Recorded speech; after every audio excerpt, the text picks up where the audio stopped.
आज के समारोह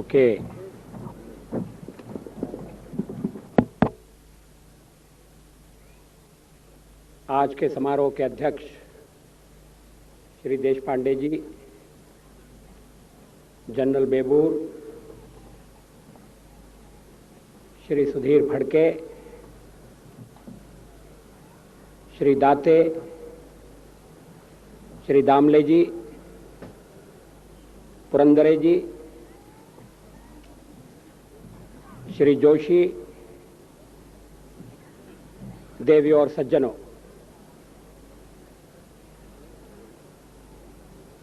मुझे बार बार अतिथि कहा जा रहा है।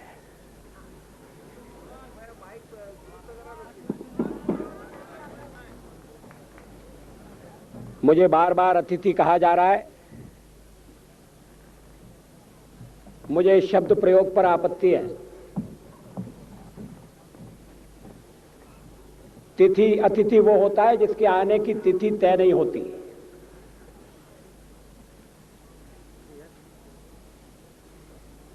जो अचानक आ टपक पड़ता है, बिना बुलाए आ जाता है,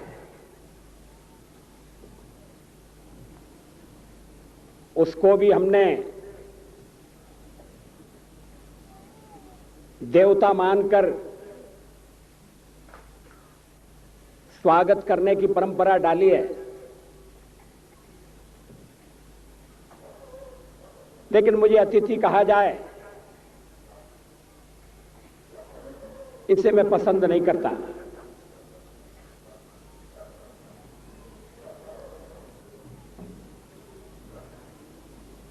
एक तो आज के कार्यक्रम का रूप ऐसा है कि उसमें कोई मेहमान बनकर आना नहीं चाहेगा, सभी मेजबान बनना चाहेंगे।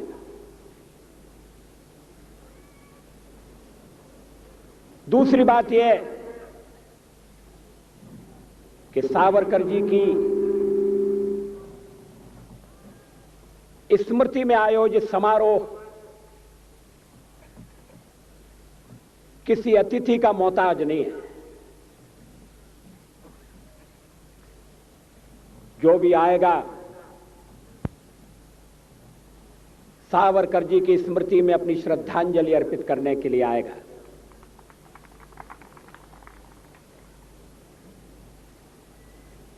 फिर मैं पुणे इतने बार आ चुका हूं कि अगर मेहमान का दर्जा कभी था तो वो खत्म हो चुका है। अभी थोड़े दिन पहले महाराष्ट्र की दुष्काल परिस्थिति का अध्ययन करने के लिए मुझे इधर आने का अवसर मिला था और पुणे के आसपास जो राहत के कार्य चल रहे हैं, लोगों को रोजगार देने के काम चल रहे हैं, उन्हें मुझे देखने का अवसर मिला था। उस समय जोशी जी ने मुझसे कहा था कि मैं कार्यक्रम में आऊं,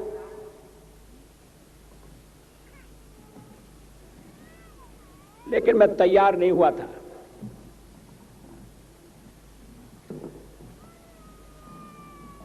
भारतीय जनता पार्टी के अध्यक्ष पद से मुक्त होने के बाद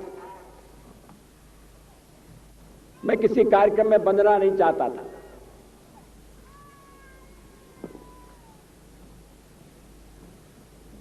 दिल्ली के अधिवेशन की समाप्ति के तुरंत बाद निकलना संभव होगा या नहीं, यह भी मेरे सामने एक प्रश्न था। लेकिन जब जनरल बेबूर का पत्र मुझे पहुंचा तो मैंने सोचा अब जनरल का आदेश आ गया है, अब मैं सिपाही के नाते उसको टालने की गलती नहीं कर सकता।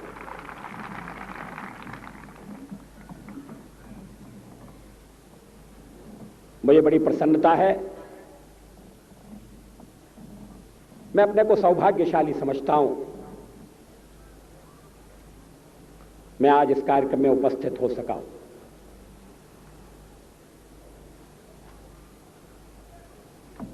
एक तो सावरकर जी के प्रति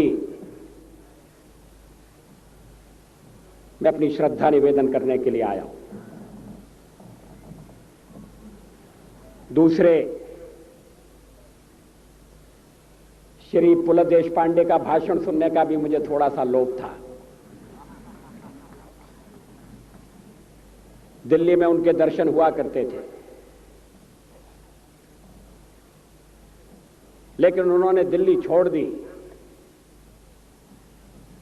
और दिल्ली का सांस्कृतिक साहित्यिक जीवन थोड़ा सा रिक्त हो गया, थोड़ा सा अकिंचन हो गया। देशपांडे जी बहुमुखी प्रतिभा के धनी हैं।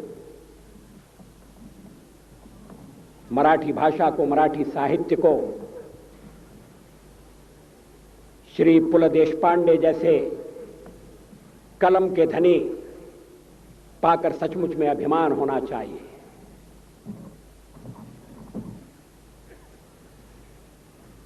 सावरकर जी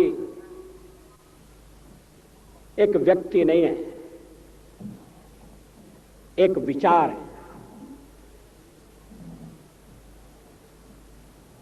एक चिनगारी नहीं है, एक अंगार है। सीमित नहीं है, एक विस्तार है। मन, वचन और कर्म में जैसा तादात्म्य, जैसी एक रूपता सावरकर जी ने अपने जीवन में प्रकट की, वह अनूठी है, अलौकिक है। उनका व्यक्तित्व, उनका कृतित्व, उनका वक्तृत्व और उनका कवित्व, जिसकी देशपांडे जी ने बड़े विस्तार के साथ चर्चा की है, सावरकर जी के जीवन को ऐसा आयाम प्रदान करते हैं कि विश्व के इतिहास में सावरकर जी हमेशा याद किए जाएंगे। जब जब कोई पराधीनता के खिलाफ संघर्ष करेगा, अन्याय के विरुद्ध लड़ाई के मैदान में कूदेगा, जब जब जीवन के बलिदान की बेला आएगी, जब जब सर्वस्व का समर्पण करके मातृभूमि की खोई हुई स्वाधीनता को प्राप्त करने का क्षण उपस्थित होगा, संसार भर के स्वतंत्रता के लिए लड़ने वाले लोग जिन अनेक महापुरुषों का स्मरण करेंगे और स्मरण करने के बाद बलि की वेदी पर अपने जीवन का उत्सर्ग करने के लिए आगे बढ़ेंगे, स्वातंत्र वीर सावरकर विश्व के उन महापुरुषों की मालिका में एक चमकते हुए दैदीप्यमान रत्न की तरह से शोभायमान होगी। सावरकर जी ने गैरिबाल्डी से, मैजिनी से प्रेरणा प्राप्त की, लेकिन वो स्वयं एक प्रेरक शक्ति बन गए। बाल्यावस्था से स्वातंत्र लक्ष्मी की उपासना,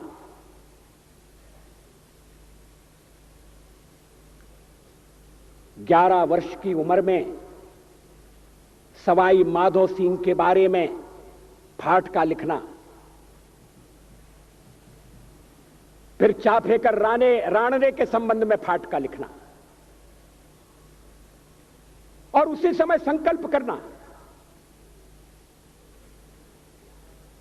मैं देश की स्वाधीनता के लिए संघर्ष करूंगा।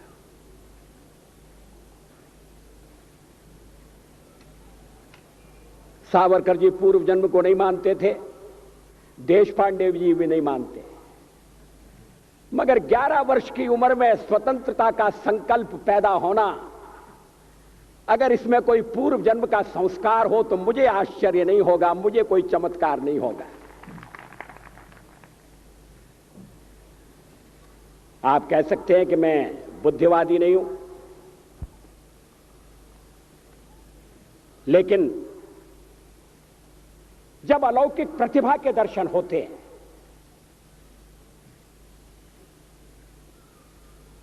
व्यक्ति समान है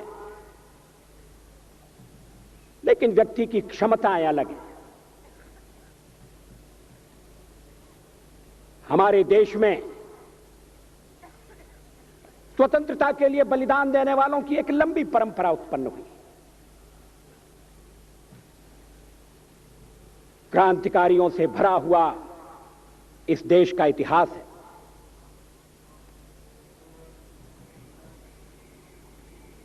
महाराष्ट्र से, बंगाल से, पंजाब से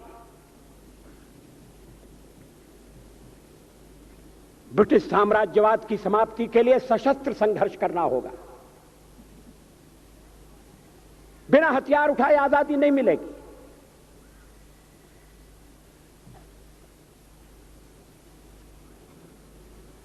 कवि गोविंद के शब्दों में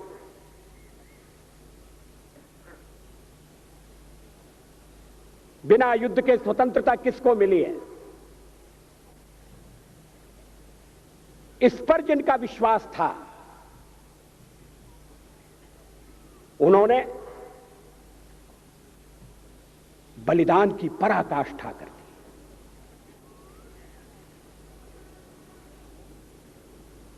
सावरकर माने तेज, सावरकर माने त्याग, सावरकर माने तप, सावरकर माने तत्व, सावरकर माने तर्क, सावरकर माने तारुण्य, सावरकर माने तीर, सावरकर माने तलवार, सावरकर माने तिलमिलाहट, सागरा प्राण तड़मड़ला, तलमड़ाती हुई आत्मा।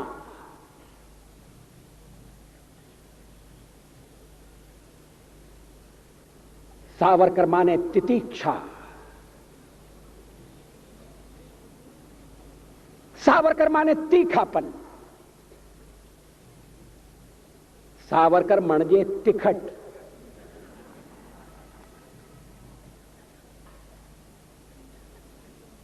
कैसा बहुरंगी व्यक्तित्व।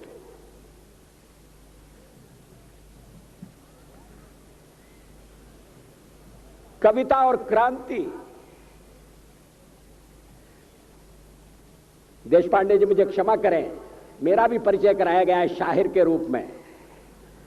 कविता और भ्रांति तो साथ साथ चल सकती है, मगर कविता और क्रांति का साथ चलना बहुत मुश्किल है। कविता माने कल्पना, शब्दों के संसार का सृजन, ऊंची उड़ान।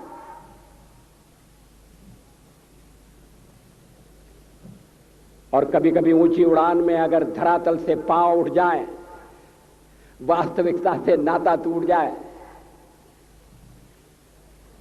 तो कभी कोई शिकायत नहीं होगी। उसके आलोचक भी इस बात के लिए उसकी टीका नहीं करेंगे। मगर सावरकर जी का कवि ऊंची से ऊंची उड़ान भरता था। सावरकर में ऊंचाई भी थी और गहराई भी थी, मगर उन्होंने यथार्थ की धरती से कभी नाता नहीं तोड़ा।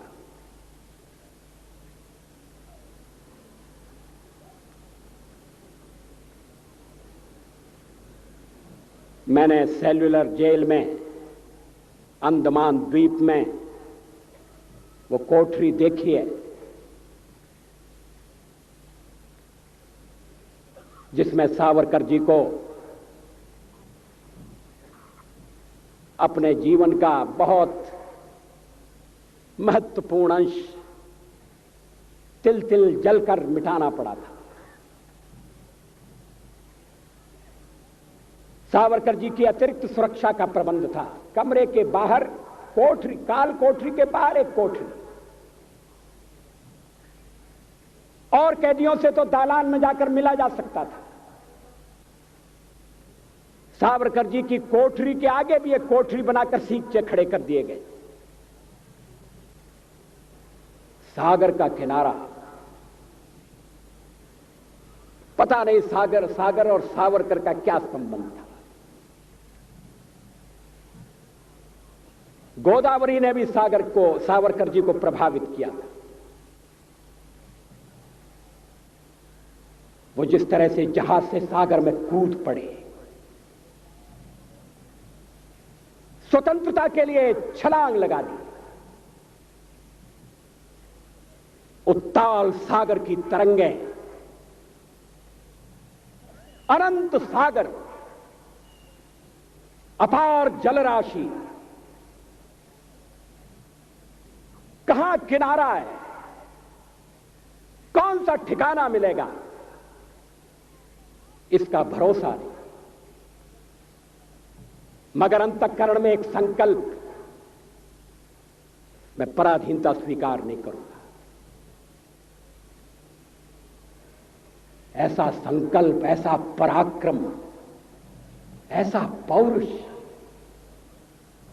सागर से दो दो हाथ करने का फैसला,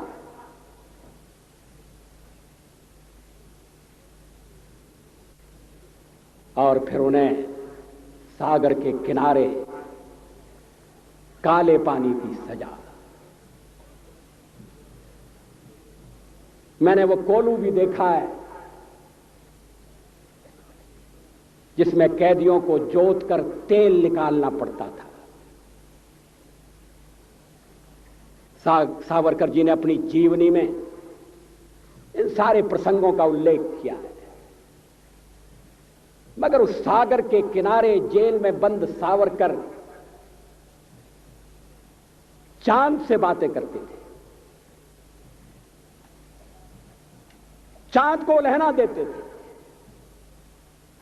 उपालंब देते थे, संदेश देते थे। उस समय की उनकी अनेक कविताएं ऐसी हैं जो विश्व के इतिहास में, विश्व के साहित्य में अपना स्थान रखती है। उन कविताओं में उद्वेग भी है, आवेग भी है, संवेग भी है। वो शब्दों के शिल्पी थे, मगर भावनाएं उदात्त। लक्ष्य को उन्होंने कभी आंखों से तिरोहित नहीं होने दिया।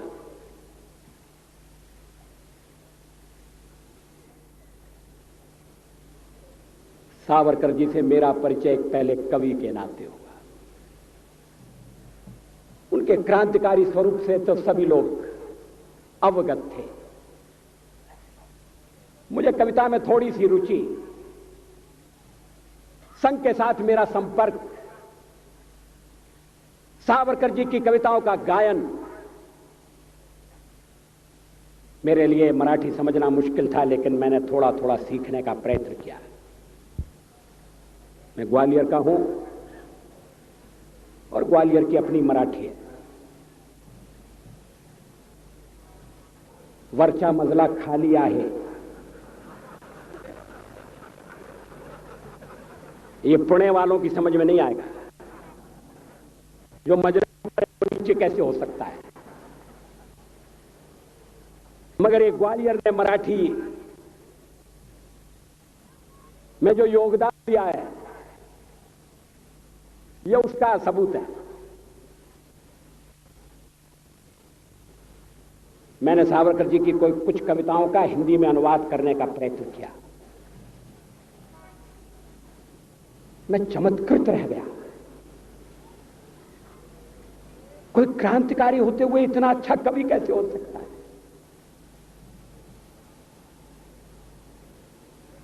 कोई कल्पना के आकाश में उड़ते हुए क्रांति की आग को कैसे धधका सकता है, सुलगा सकता है?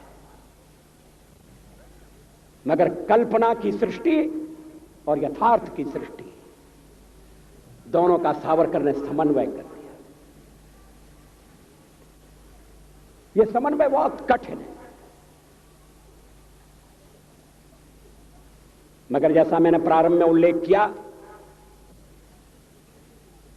सावरकर के जीवन की समग्रता ऐसे अनूठे गुणों से भरी हुई है। प्रखर राष्ट्रवाद, समझौता न करने वाला राष्ट्रवाद, जीवन का क्षण क्षण और शरीर का कण कण मातृभूमि की स्वतंत्रता के लिए समर्पण कर देने वाला राष्ट्र प्रेम,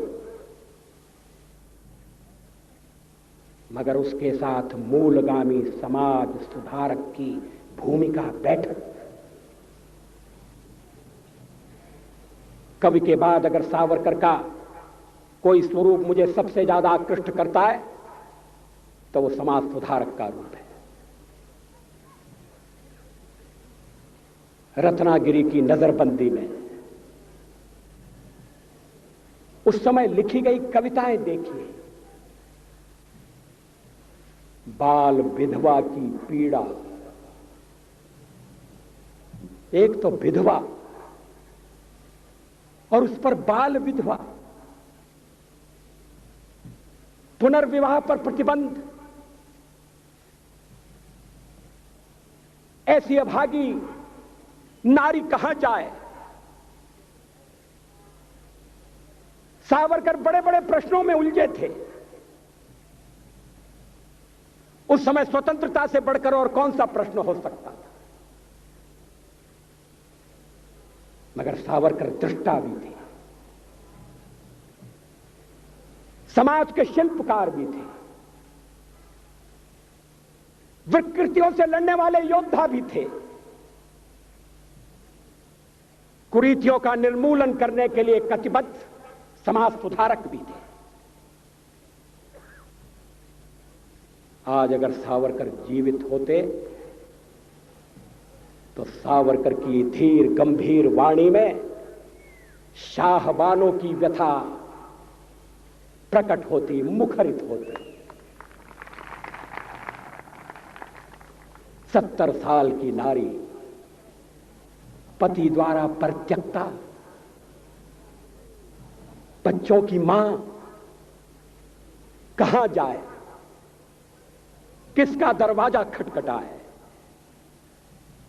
और अगर सावरकर जी शाहबानों के लिए बोलते तो कोई उन पर आक्षेप नहीं ले सकता था, क्योंकि उनके लिए नारी नारी में अंतर नहीं था, उनके लिए संप्रदाय संप्रदाय में भेद नहीं था। उनके अंतःकरण की पीड़ा, वेदना का पारावार, कुरीतियों से लड़ने की उनकी मनोस्थिति,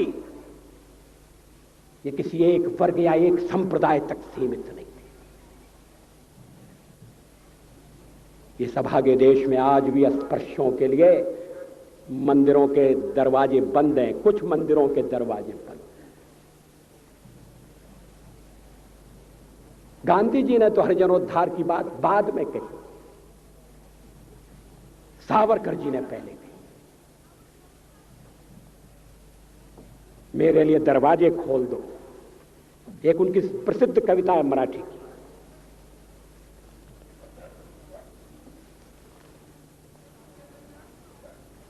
मला देवांचा दर्शन घेऊया, मुझे देव का दर्शन लेने, मेरे लिए मंदिर के कपाट बंद मत करो, भगवान और भक्त के बीच में कोई खड़ा न रहे। कितनी वेदना है, कितनी व्यथा है, मुझे भगवान के दर्शन लेने दो। कुरीतियों में पड़कर हम भगवान और भक्त के बीच में भी खड़े हो गए। सावरकर के सामने एक ऐसे समाज का स्वरूप था जो अतीत की रूढ़ियों से बद्ध नहीं होगा। पतित पावन के दरबार में कौन किसको रोकेगा।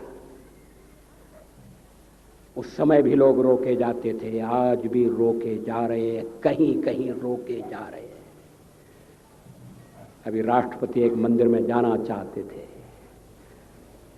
उन्होंने पूछा क्या मंदिर सबके लिए खुला है? पुजारियों ने कहा नहीं, मंदिर सबके लिए खुला नहीं है। मुझे खुशी है राष्ट्रपति ने उस मंदिर में प्रवेश नहीं किया। इस मंदिर के द्वार सबके लिए खुले नहीं है। उस द्वार के बाहर कल्पना करिए कोई खड़ा होकर कह रहा है, हम दूसरों को दोष देते हैं, उन्होंने हमारे समाज के कुछ लोगों को बरगलाने की चेष्टा की है, मगर सावरकर की दृष्टि से हम देखें हिंदू समाज के अभिशाप को, हिंदू समाज की दुर्बलता को, हम अगर पराधीन हुए, हम आज अगर अपने घर में सम्मान के साथ जीवित नहीं है, तो इसके लिए फर्की इतने दोषी नहीं है।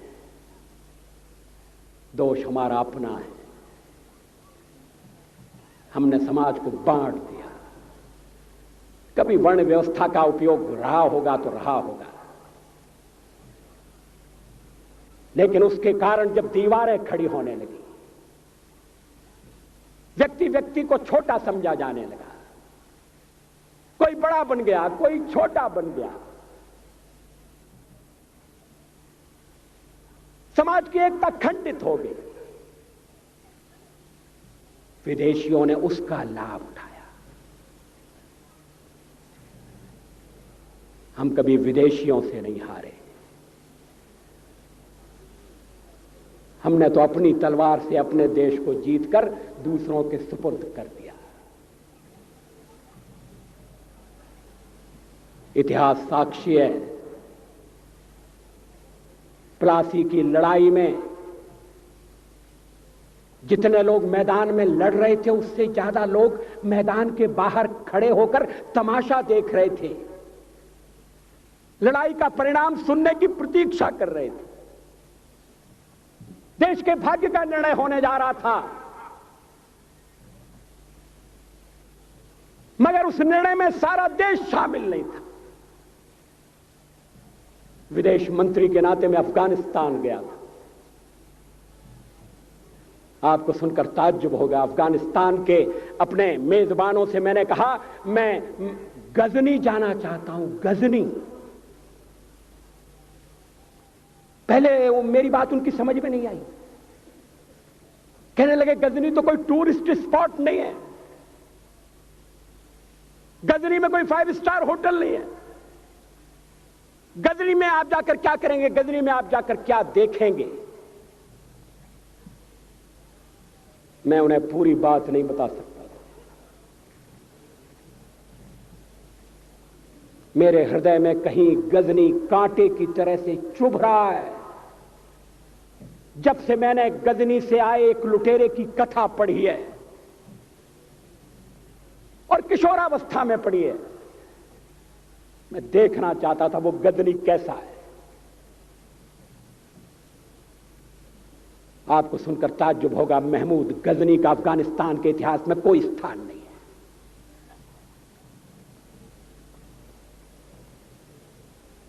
गजनी छोटी सी जगह है, छोटा सा गांव है। कल्पना करिए, सैकड़ों साल पहले वहां धूल उड़ती थी, झोंपड़ियां थी, मगर एक लुटेरा लुटेरों को इकट्ठा करता हुआ सोने की चिड़िया को लूटने के लिए चला आया। आपस की फूट से जो राजा है वो लड़ेगा, जो क्षत्रिय है वो लड़ेगा। हमने समाज के बहुत बड़े वर्ग को लड़ने के अधिकार से वंचित कर दिया। हमने उन्हें हथियार नहीं उठाने दिए। मार्शल नॉन मार्शल के आधार पर हमने समाज को बांट दिया। वो लुटेरा सोमनाथ के मंदिर तक चला गया, पुजारी देखते रहे। मंदिर की पूजा भक्तों को करना पड़ती है। मंदिर तो एक प्रेरणा का केंद्र है, मैं देशपांडे जी की तरह से नास्तिक नहीं हूं, मगर उनकी नास्तिकता में भी जो आस्तिकता है मैं उसका आदर करता हूं, उसका सम्मान करता हूं। वो जिस आत्मविश्वास से नास्तिक होने की बात कहते हैं, तो मैं उनसे कहना चाहता हूं वो सचमुच में नास्तिक नहीं है। जिसकी आस्तिकता है, जिसका विश्वास है, वो नास्तिक कैसे हो सकता है? विश्वास किसमें है यह बड़ी बात नहीं है, विश्वास है या नहीं। हमने समाज के बहुत से बड़े वर्ग को विश्वासहीन बना दिया।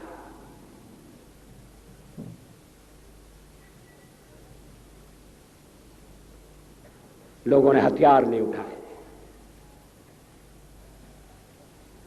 वेद पढ़ने के दरवाजे बंद कर दिए। इसलिए हम पादाक्रांत हुए। अफगानिस्तान में मैंने एक बात और देखी। मुझे जिस होटल में ठहराया गया उसका नाम था कनिष्क। अफगानिस्तान एक मुस्लिम देश है। मुझे बड़ा ताज्जुब हुआ, मैंने कहा कनिष्क यहां कहां से आया? तो मेरे साथ अफगानिस्तान के विदेश मंत्री थे। मैंने कहा कनिष्क आपका कौन लगता है, कनिष्क से आपका क्या संबंध है? कहने लगे कनिष्क हमारा पूर्वज है, कनिष्क हमारा पुरखा है। He was one of our forefathers। मैंने कहा तब तो हमारे आपके पुरखे एक हैं। अफगानिस्तान के लोगों ने उपासना पद्धति बदली है, संस्कृति नहीं बदली। आज के भारत के परिवेश में यह सुनने के बाद थोड़ा विचित्र लगता है। हमारे यहां तो धर्मांतरण के साथ राष्ट्रांतरण होता है, ऐसा दृश्य दिखाई देता है। पड़ोसी देशों में ऐसा नहीं हुआ। अभी राम जन्मभूमि का मामला चल रहा है। एक विदेशी आए, कहने लगे राम जन्मभूमि का क्या झगड़ा है? हमने कहा इस पर विवाद हो रहा है कि श्री राम कहां पैदा हुए थे, और जहां पैदा हुए थे वो स्थान उनके मंदिर के लिए प्रयुक्त किया जाए या न किया जाए। वो इंडोनेशिया से आए थे, वो मुसलमान है। कहने लगे हम तो समझते थे कि राम के लिए सारे भारत में आदर होगा, सम्मान होगा। हमने कहा ये आपने कैसे समझा? कहने लगे आप तो इंडोनेशिया आ चुके हैं। इंडोनेशिया में बहुत से लोगों ने इस्लाम स्वीकार कर लिया, मगर श्री राम को विस्मृत नहीं किया, श्री राम को भुलाया नहीं। इंडोनेशिया के बाली द्वीप में 1 महीने रामायण की लीला होती है।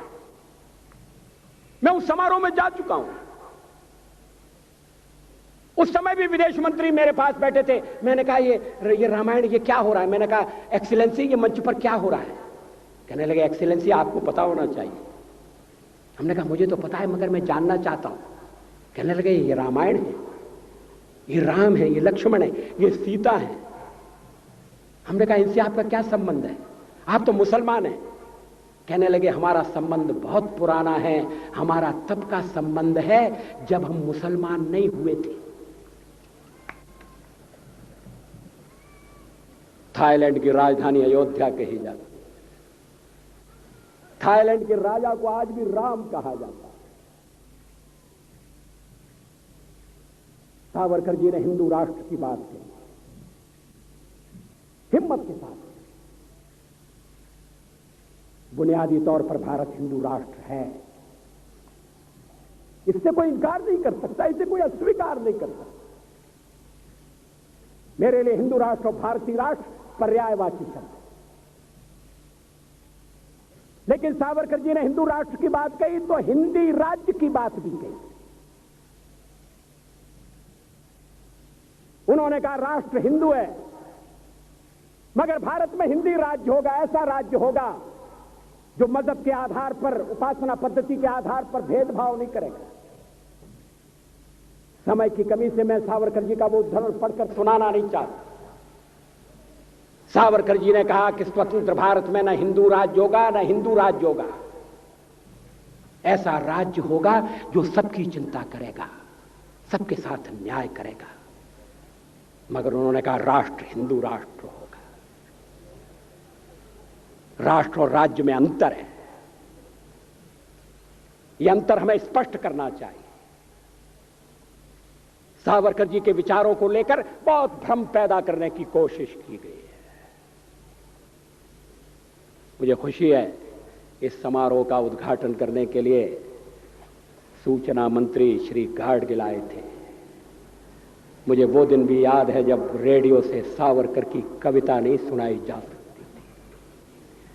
वक्त बदल गया है, जादू सर पर चढ़कर बोल रहा है, महापुरुषों की कोई ज्यादा दिन तक उपेक्षा नहीं कर सकता।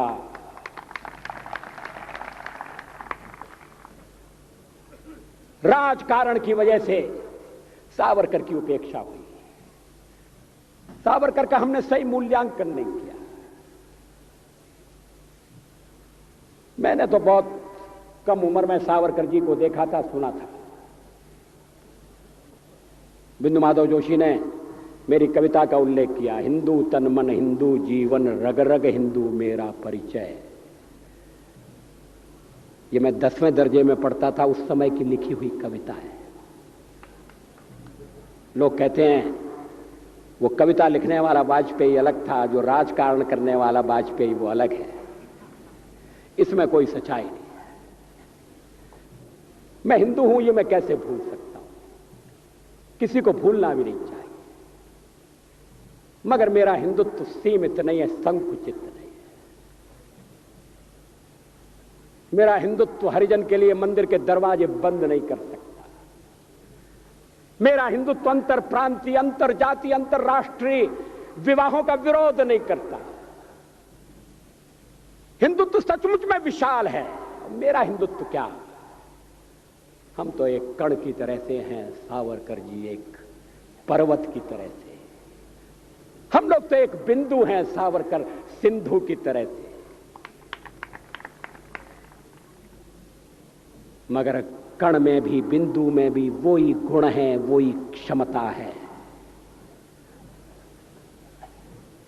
सावरकर जी को हम समझने का प्रयत्न करें। सावरकर जी की विचारधारा का विश्लेषण करें। सावरकर जी के चिंतन के बारे में हम अनुसंधान करें और सावरकर के संदेश को घर घर तक, व्यक्ति व्यक्ति तक पहुंचाने का प्रयास करें। मुझे खुशी है यह समारोह इसी निमित्त हो रहा है कि सावरकर घर घर तक पहुंचाए जाएं। मैं इस समारोह की सफलता चाहता हूं। मैंने पुणे में आकर अपना कर्तव्य किया है। अगर संचालक समिति इस कार्यक्रम के सूत्रधार मुझे इस कार्यक्रम के निमित्त कहीं और भी ले जाना चाहेंगे तो मैं अपनी सेवाएं उनको समर्पित करता हूं। वैसे भी मैं खाली हो गया हूं, काम की तलाश में हूं। ग्वालियर वालों ने पार्लियामेंट से मेरी छुट्टी कर दी है, पार्टी वालों ने अध्यक्ष पद से मुझे मुक्ति दे दी है। अब मेरे पास समय है और मैं अगर ये समय, थोड़ा समय सावरकर जी के प्रति जो अन्याय हुआ है और जिसमें हम सब लोग शामिल थे, उस अन्याय का थोड़ा सा परिमार्जन करने में लगा सकें तो आज का ये समारोह सफल होगा। बहुत बहुत धन्यवाद। नमस्कार।